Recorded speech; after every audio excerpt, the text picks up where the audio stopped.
we have written testimony as well. I wasn't sure the timing, and I'll keep it brief because I know it's been a long night.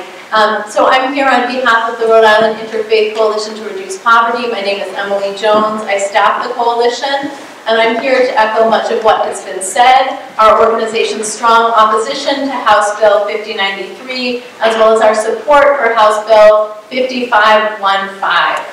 We recognize the need for thoughtful immigration reform, but we do not believe that substantially increased immigration enforcement actions and a general escalation of deportations serves our best interests as Rhode Islanders. These actions disrupt the lives of families, of communities, and of congregations, especially among low-income immigrant communities, families, and congregations. And furthermore, they stand in contradiction to our values as people of faith.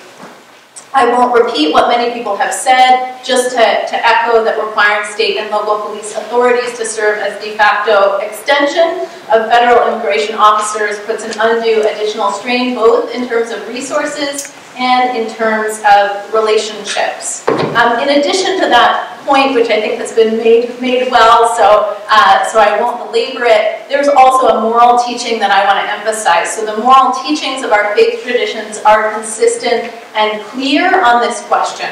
So Pope Francis, in a message for the 2014 World Day of Migrants and Refugees, said, and I quote, "Migrants and refugees are not pawns on the chessboard of humanity.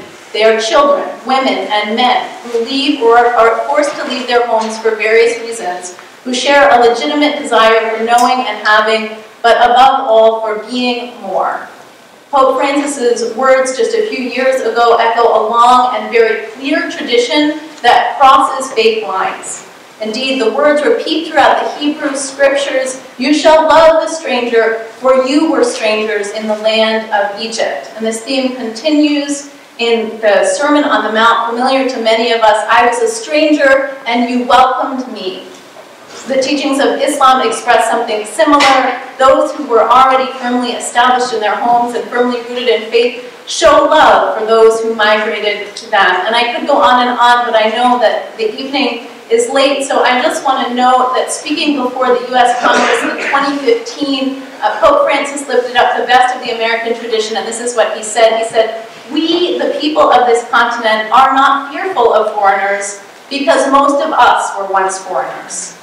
I say this to you as the son of immigrants, knowing that so many of you are also descended from immigrants." He goes on to give instruction for the treatment of migrants, encouraging us to view them as persons, seeing their faces and listening to their stories, responding in ways always humane, just, and fraternal, remembering the golden rule. As you consider the bills before you, we encourage you to look beyond the vitriolic rhetoric of this particular political moment and to seek the foundations of your own moral center, considering the facts and listening to the stories, and then making decisions guided by care, wisdom, and compassion.